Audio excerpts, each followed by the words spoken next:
Hello,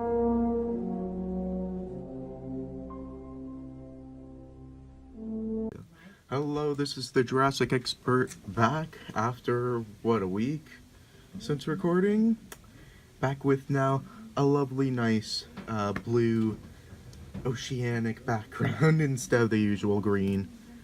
It's the only one I can find at the moment, but still, you could see this. That's all that matters. We're focusing on the Albertosaurus, and I bet you're thinking, okay, wait, last time we saw you, you were on a toy hunt and you couldn't find it. Funny enough, a couple of days after that, I think it was on like Tuesday or something, I actually called a couple of Walmarts and gave them the UPC, which I've actually deleted off of my phone, so I won't be able to give it to you guys. Sorry. Just go on to walmart.com, I'm sure they'll have it there, that Walmart number, like, it'll have like the Walmart number, and that's pretty much what they'll be asking for. And they said that they had two in the back. They did actually not put these out. They still had everything in the back at this Walmart. So yeah, once I found that out, I quickly went over there, got this, and yeah, then I was just swarmed with work this week, so I wasn't able to review it. But now I have a chance to finally get a chance to review probably one of my more anticipated figures of the 2019 line, the Albertosaurus battle damage figure. So this is the first kind of large scale battle damage dinosaur other than the T-Rex that we got, if you count that one. But yeah. So let's go into the scope first. The head sculpt, I'd say, actually looks quite nice for the Albertosaurus, and they got all the little spikes, yeah, spikes, spines, whatever they'd be called. They got the arms, very Tyrannosaurid-esque, the signature Tyrannosaurid family arms. And they got the scales on the feet. And they continue this kind of this sculpt throughout to the tail. With the tail for this one, I do feel like it is actually a little bit short or small compared to the rest of the body.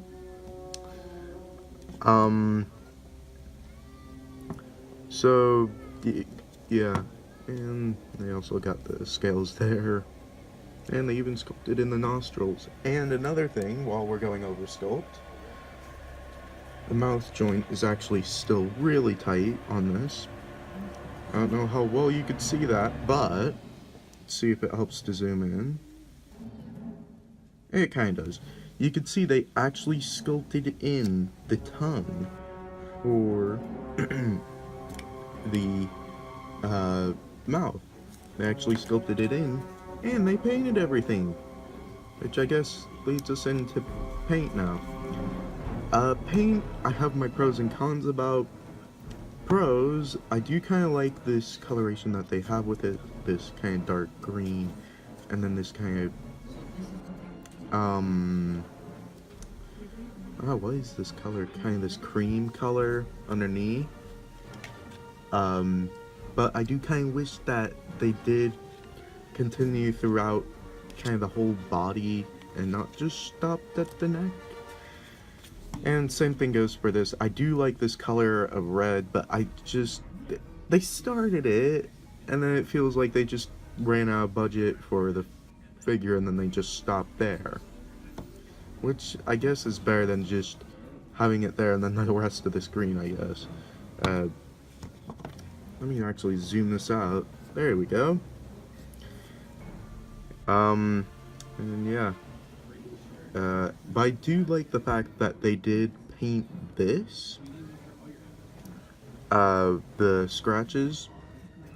I kind of did wish that it didn't have the scratches, but I mean, it makes it look really cool when you do have it on a shelf with the battle damage, which I guess I'll go into now. So for the battle damage, you press this, that slides down, and then you press the bones, And you get this nice, soft, squishy, sculpted flesh on the inside. I don't even know what is that, like the lungs or heart, or is it just random body part looking things?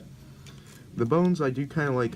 I do like how the bones are sculpted, and sometimes the joint can be a real kind of nuisance when it comes to bringing it back, especially when I first got it.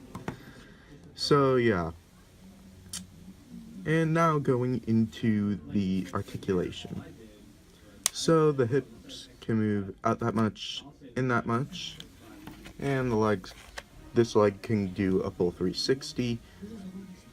I don't want to try moving these because I've had very bad experiences in the past where it looks like something's articulated with these figures, but then it ends up breaking the foot off. So, yeah,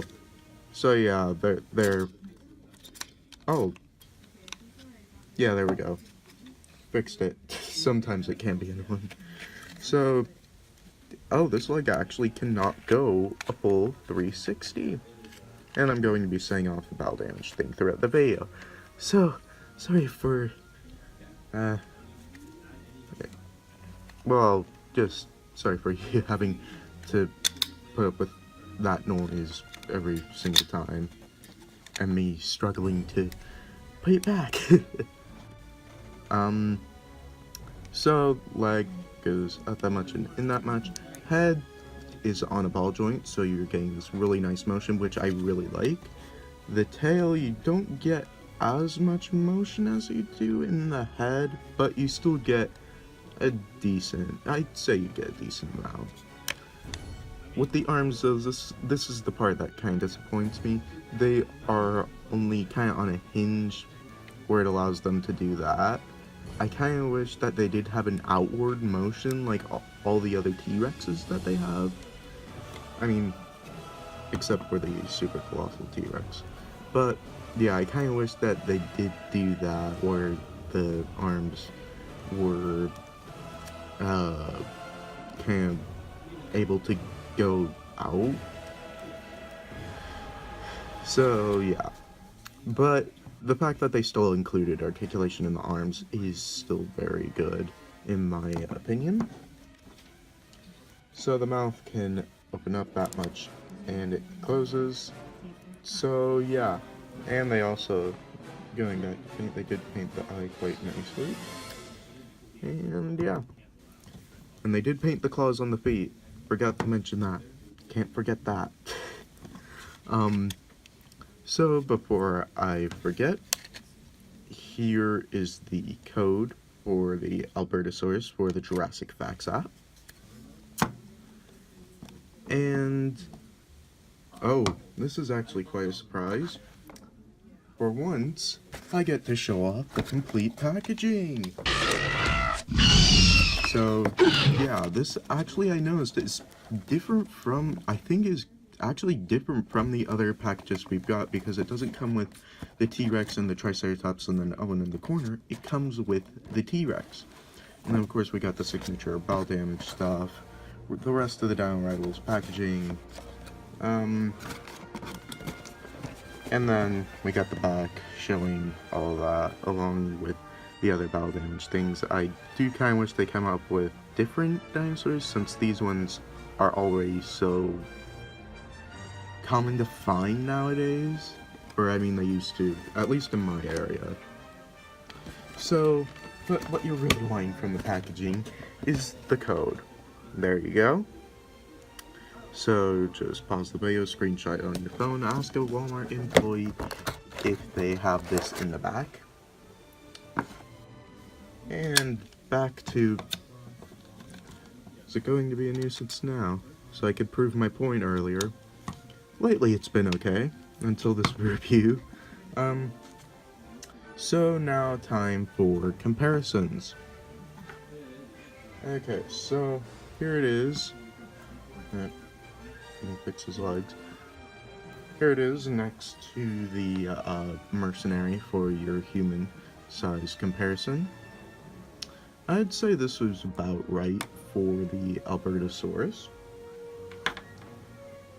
here it is next to another cool theropod that might actually be related to it, because it's related to T-Rex, and T-Rex is related to Albertosaurus, Proceratosaurus,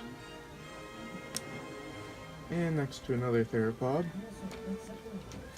Here it is next to the Carnotaurus, which, as you can see, is actually a little bit larger than this, but they are very close in size. They are the same price at, like, what, $20 is it? But I would say that you get your money's worth.